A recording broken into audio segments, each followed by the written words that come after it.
नमस्कार दोस्तों आज बहुत समय के बाद इस स्टॉक की चर्चा करने वाला हूं मैं, जिसका नाम है स्टॉक का कैंपस एक्टिववेयर लिमिटेड। और हर एक फुटवेयर स्टॉक की तरह इसमें भी गिरावट नहीं, बहुत बहुत भयंकर गिरावट हो रही है। और अच्छी बस बात मैं ये कहूँगा कि इसकी एक राइवलरी स्टॉक है रिलैक्सो। ठीक है, रिलैक्सो के उलट इस स्टॉक ने कम से कम बीच में कई बार छोटे मोटे जंप दिए हैं, आपको निकलने का मौका दिया है। और बाजार की इस गिरावट में भी ये उतना नहीं गिरा है जितना रिलैक्सो गिरा हुआ है। और एक बार जो गिरावट हुई वो हुई, देखिए, एक साल में स्टॉक ने निचले स्तरों से आपको, मैंने जैसे कहा ना, कि निकलने के बहुत मौके दिए। ये देखिए 38% की तेजी, फिर भाई साहब फिर ऊपर गया, वो 48% की तेजी, फिर भाई साहब ये जो रैली है ये तो इतनी शानदार रही कि 71% की रैली। ठीक है, और फिर होता ही है गिरावट की शुरुआत। स्टॉक आपको, आप देखें, फिर गिरा कहाँ, निचले स्तरों से 30%, फिर वहां से आपको इससे जंप दिखाया कितना, लगभग 24% का।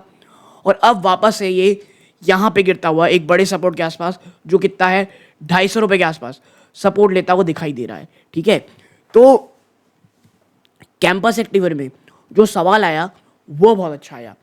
सवाल ये आया है कि क्या एक बड़ा एफआईआई का जो आप कह सकते हैं एंट्री इसमें हो रही है, धीरे धीरे वो एक्यूमुलेट कर रहे हैं। और वो भी वो एक्यूमुलेट कहाँ से कर रहे हैं, प्रमोटर अपना थोड़ा थोड़ा माल बेच रहा है और खरीद वो रहे हैं। ठीक है, क्योंकि देखिए कैंपस एक्टिववेयर की जब आप प्रमोटर की होल्डिंग देखोगे तो वो, जहाँ तक मेरे को याद, एग्जैक्टली हम आगे देखेंगे, बट जहाँ तक मेरे को याद आ रहा है वो मोर देन 70% है। ठीक है, मोर देन 71%, और मेरे ख्याल से 72% के आसपास है, टू बी प्रिसाइज। ठीक है, तो इसके आसपास है। तो अगर कुछ चीज़ें हम बेच करके, वो प्रमोटर को बेच रहा है, माफ कीजिए, प्रमोटर बेच करके एफआई, बड़ी एफआई को दे रहे हैं, और आगे किस प्रकार की चीज़ें होंगी, मैनेजमेंट क्या कह रही है, और एज अ रिटेल इन्वेस्टर वो लेवल कौन से हैं जो आपकी नज़र में होनी चाहिए, इन तमाम चीज़ों को हम नज़र में रखेंगे दोस्तों।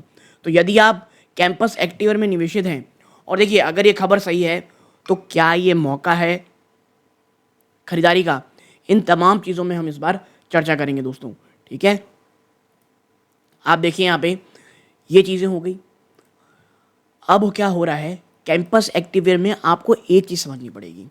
कैंपस एक्टिवेयर ना, आप आजकल बहुत सुन रहे होंगे, एक आप कह सकते हैं सेगमेंट है, वो है स्पोर्ट्स वेयर और एथलेजर में।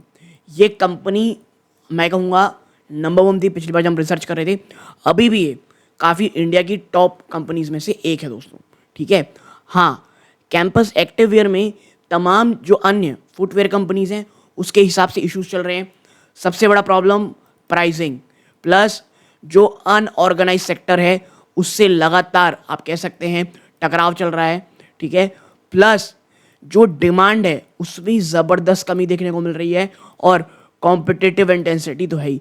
ये तमाम चीज़ें बहुत बुरी तरह से तमाम फुटवेयर कंपनीज को आप कह सकते हैं प्रेशर में डाल रही हैं, और कैंपस एक्टिववेयर भी उनसे अलग नहीं है। हाँ, कैंपस एक्टिववेयर जो दोस्तों, वो ई कॉम में अपनी काफ़ी अच्छी बढ़त बनाई हुई है, अपनी काफ़ी अच्छी प्रेजेंस बनाई हुई है, वहाँ से कंपनी का एक अच्छा खासा रेवेन्यू आता ही आता है दोस्तों।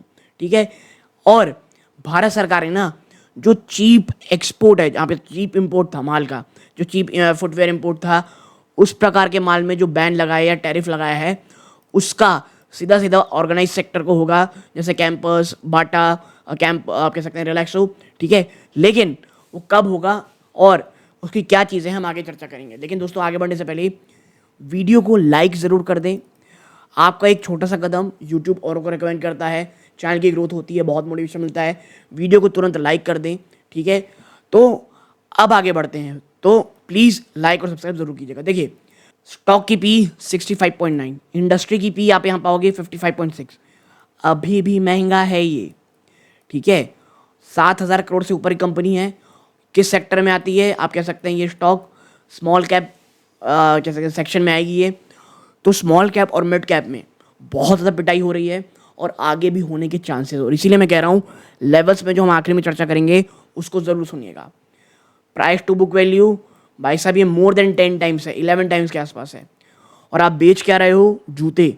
मैं फिर कहूँगा वैल्यूएशन वाइज आज भी मुझे एक्सपेंसिव रखते हैं। फेस वैल्यू 5 है, डिविडेंड 0.27 है, R O C R O मैं कहूँगा ठीक है, ख़राब नहीं है, 60 पे 63 स्कोर है, ठीक है।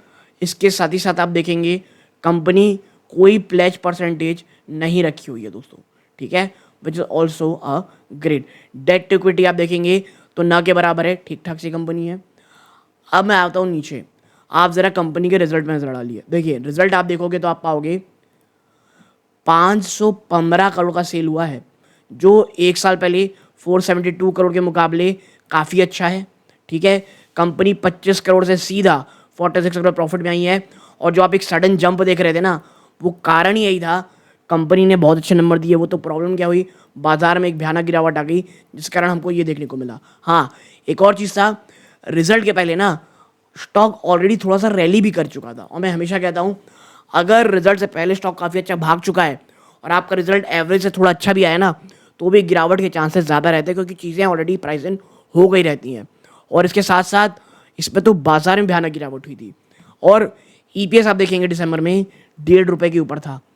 आखिरी बार 1.5 रुपये के यूपीएस ऊपर ईपीएस आया था दिसंबर 2022 से, और उसके बाद भी आप देखें तो कहीं नहीं था। एक बार ये दिसंबर 2021 को आया था, और इसीलिए ये इतनी बड़ी बात थी। ओके, नाउ जो सवाल आया है और जो वाकई में बहुत मुझे भी अच्छा लगा, क्या प्रमोटर माल खरीद रहे हैं। देखिए एक चीज़ और देख लीजिए, 540 करोड़ की तो कैश रिजर्व है कंपनी के पास, 219 का कर्जा है, तो कर्जा तो कंपनी आराम से चुका सकती है। ओके, नाउ यहाँ पे आप देखोगे तो एक और चीज़, कंपनी की जो पेमेंट आ रही है वो मार्च में कितनी थी, 43 डेज में आती है डेबिटर डेज, अब वो 30 दिनों में आ जा रही है, विच इज़ ऑल्सो ग्रेट, ठीक है। यहाँ पे इंप्रूवमेंट भी है। और अब जो हम यहाँ चर्चा करेंगे, देखिए प्रमोटर की होल्डिंग है 73.84%, कितनी, 73.84%। और इसमें हम अगर प्रमोटर में जाएंगे, आप पाएंगे सबसे ज़्यादा पोर्शन किसके पास है, हरि कृष्ण अग्रवाल जी के पास 57.52% का है, ठीक है, 57.52%। आपको मैं बता दूं एफ आई आईज की इस पर जो होल्डिंग है, उस पर जो बड़े एफ आई आईज हैं वो कौन है, तो एक बड़ा एफ आई जो इसमें है Fidelity fund India focus fund, कितना है इनके पास, 1.14%। अपडेशन कितनी है, दिसंबर 2024 की है। ओके, इसके साथ साथ आप देखोगे DIS के पास कितना फंड है, 11.40। और कौन कौन है इसमें, आप पाएंगे 3.20% Mirae asset, SBI consumption fund का 2% ज़्यादा की holding, DSB small cap fund की 1.85%। तो FIIs और DIS की ठीक ठाक सी होल्डिंग है। पब्लिक ने भी यहाँ पे माल आप कह सकते हैं रखा हुआ है लगभग कितना, तो ऐसा कोई ज़्यादा होल्डिंग नहीं है। और जिनको ये लगता है कि भाई इतनी भयंकर गिरावट है और बाजार इतना पनिश कर रहा है, फिर भी कैंपस क्यों नहीं टूट रहा है, रीज़न है ये कि 74% के आसपास की स्टेक इनके पास हो गई, 5% 81% ये हो गया, और 11% आप और ले लें तो 81 आप कह सकते हैं 93, ऑलमोस्ट 91% टू 92% के आसपास की होल्डिंग तो भाई साहब मार्केट में ही है। पब्लिक के पास तो माल मात्र 9.40%, वो भी अभी आया है, तो मार्केट में ज़्यादा फ्लो भी नहीं था। यही कारण है कि उतनी गिरावट नहीं हो रही है जितनी होने की चाहिए, क्योंकि देखिए इतना महंगा आपका स्टॉक है, ठीक है, और आपने उतनी गिरावट, और बाजार की गिरावट में भी उतनी ज़्यादा नहीं गिरे जितने अन्य में गिरावट हुई थी। अब यहाँ देखना पड़ेगा कि वो क्या मैं चर्चा कर रहा हूँ। देखिए अभी ब्लॉक डील जो हुई है ना, कब, 6 मार्च 2025 को हरि कृष्ण अग्रवाल जी ने 258 के प्राइस में लगभग 50 लाख, ठीक है, 50 लाख शेयर सेल किए हैं। और खरीदारी किसने की है, फिडेलिटी फंड जो इंडिया फोकस फंड था उसने, ठीक है, और लगभग पूरे के पूरे 5 लाख शेयर को इन्होंने उठा लिया है, 50 लाख शेयर माफ़ कीजिएगा, ठीक है। यानी कि बेचा किन्होंने और खरीदा किन्ने। तो अच्छी चीज़ ये है, अगर प्रमोटर थोड़ी बहुत प्रॉफिट बुक कर रहा है तो खरीद कौन रहा है, FIIs, और ये एक अच्छा चांस है। तो क्या जब बाजार में तेज़ी आएगी तो स्टॉक में रैली हो सकती है, जी हाँ बिल्कुल हो सकती है। और अगर मार्च का क्वार्टर अच्छा जाता है, मार्च के क्वार्टर में अगर अच्छी कंपनी रिजल्ट देती है, तो वो भी एक रैली का ट्रिगर पॉइंट हो सकता है दोस्तों, ठीक है। और इसके साथ साथ अगर मैं आपको बताऊं यहाँ पे कि अगर हम चर्चा करें उन लेवल्स की जो आपको ध्यान में रखनी है, देखिए यहाँ लिखा है बिग सेक्शन में 2% ज़्यादा की होल्डिंग इनके पास है, जो ट्रेडिंग हुई है ना पिछले महीने में, उसके साथ प्राइसेज अगर आप निकालोगे तो जो मूविंग एवरेज है वो बियरिश है, अभी भी टेक्निकल इंडिकेटर बियरिश है। पिवट पॉइंट 270 रुपये था, ये तो टूट चुका। पहला है 227 रुपये, 193 रुपीज़, देन 149.98 रुपीज़। फिबोनाकी, अच्छा देखिए मैं बता दूं, अगर किसी कारणवश, मतलब मैं एकदम वर्स्ट के सिनेरियो में कह रहा हूँ, इसमें आता है स्टॉक कैंपस, इसमें आता है, इन दोनों लेवल्स में ही कहीं पे भी, और आपका विजन 3 साल का है, इससे अच्छे मौके तो मिलेंगे नहीं। लेकिन मुझे तो ये 150 तो लगता ही नहीं है, क्योंकि अगर कैंपस 150 आया होगा तो याद रखिएगा मार्केट में तो आप कह सकते हैं, जो कहते हैं ना, ब्लड बात हो रही होगी।